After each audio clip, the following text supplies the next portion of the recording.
UDFും BJPയും വരും, CPM ഔട്ടാവും. അടുത്ത നിയമസഭാ തെരഞ്ഞെടുപ്പിൽ ബാധിക്കുമെന്ന് ചോദിച്ചാൽ ജനങ്ങളുടെ കയ്യിലാണ് ഇരിക്കുന്നത്.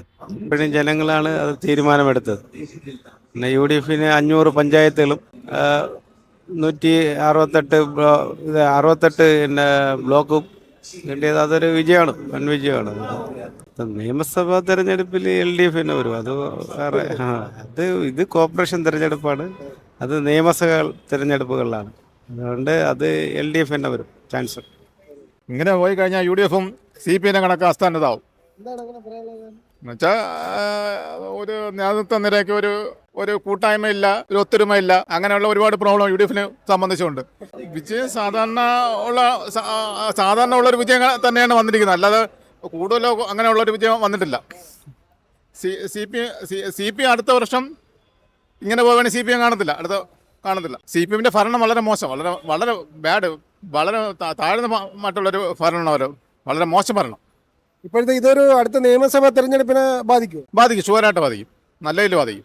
UDFും BJPയും വരും, CPM ഔട്ടാവും. അങ്ങനെയാണ് വരാൻ പോണത്. 100% BJP തന്നെ വരും. കേരളത്തിൽ BJP അധികാരം പിടിക്കും. അത് അവർ തന്നെ വരണം, എങ്കിൽ മാത്രമേ നമുക്കൊരു വികസനം ഉണ്ടാവുള്ളൂ.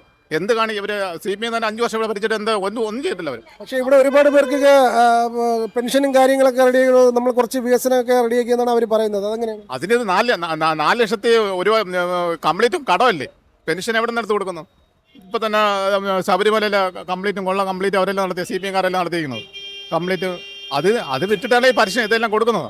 ശബരിമലയുടെ സ്വർണം കംപ്ലീറ്റ് വിട്ട് ആ എമൗണ്ട് എടുത്തിട്ടല്ലേ ഇവർക്ക് ക്ഷേമ പെൻഷനും മറ്റുള്ള കാര്യങ്ങളെല്ലാം അവർ കൊടുക്കുന്നത്. അപ്പം വളരെ മോശം ഭരണം.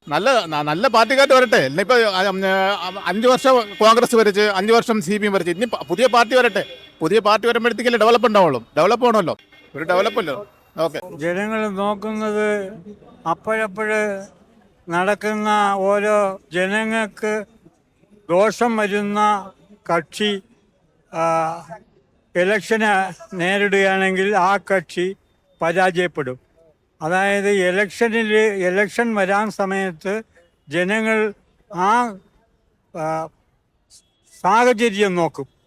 ആ സാഹചര്യം നോക്കിയിട്ട് ജനങ്ങൾക്ക് ദോഷകരമായിട്ട് ഉള്ള പ്രവർത്തനം ചെയ്തിട്ടുള്ള കക്ഷിയാണ് ഇലക്ഷനെ അപ്രോച്ച് ചെയ്യുന്നതെങ്കിൽ ആ കക്ഷി കുറച്ച് പരിക്ക് പറ്റും, അല്ലാത്ത കക്ഷി ജയിക്കും. ഇപ്പോൾ ഉള്ള വിജയത്തിൻ്റെ ഈ BJP ജയിച്ചതിൻ്റെ കാര്യം 1 ശബരിമല, 2 ഈ രാജീവ് ചന്ദ്രശേഖർ എന്ന് പറയുന്ന പുതിയൊരു അധ്യക്ഷൻ ഇവിടെ ചാർജ് എടുത്തു. അപ്പോൾ അദ്ദേഹം പ്രധാനമന്ത്രിയുടെ കുറേ വാഗ്ദാനങ്ങളുണ്ടായിരുന്നു. ഇവിടെ വലിയ പട്ടണമാക്കും, വലിയ കാര്യങ്ങൾ കൊണ്ടുവരും എന്നൊക്കെ പറഞ്ഞതും ഈ രാജീവ് ചന്ദ്രശേഖറിൻ്റെ പുതിയതായിട്ടുള്ള പ്രവർത്തനവുമൊക്കെ ആളുകളിൽ ഈ ശബരിമലയുമായിട്ട്, അപ്പോൾ ആ ശബരിമല ഒരു സംഭവം, ഈ മോഡിയുടെ വാഗ്ദാനം, പിന്നെ ഈ രാജീവ് ചന്ദ്രശേഖറിൻ്റെ ഒരു അട്രാക്ഷൻ, ഇതെല്ലാം കൊണ്ടാണ് ഇപ്പോൾ തിരുവനന്തപുരം ജയിച്ചിരിക്കുന്നത്. മറ്റിടത്തെല്ലാം ജയിച്ചെന്ന് പറഞ്ഞാൽ അവർ ഈ ഒരു തരംഗം ഉണ്ടായിരിക്കുകയാണ്. ഇപ്പോൾ ഈ UDFിൻ്റെ ഈ ശബരിമലയാണ് മെയിൻ വിഷയം. ആ ശബരിമല സ്വർണമെല്ലാം തിരിച്ചു പിടിച്ച് അവരെ ശിക്ഷിക്കുകയാണെങ്കിൽ LDF തന്നെ വരും. LDFന് വേറെ കുഴപ്പങ്ങളൊന്നുമില്ല. പക്ഷേ ഇപ്പോൾ ഇലക്ഷൻ വന്നപ്പോൾ അവർ ഈ മോഷണമൊക്കെ നടന്ന് ആ ഒരു ആളുകളൊന്ന് പ്രയാസപ്പെട്ടിരിക്കുന്ന സമയമാണ്. അതാണ് ഇപ്പോൾ ഇങ്ങനെയൊക്കെ സംഭവിച്ചത്. ആ തെറ്റ്, ആ ഫാൾട്ട് റെക്ടിഫൈ ചെയ്യുകയാണെങ്കിൽ LDFന് ഗുണം കിട്ടും.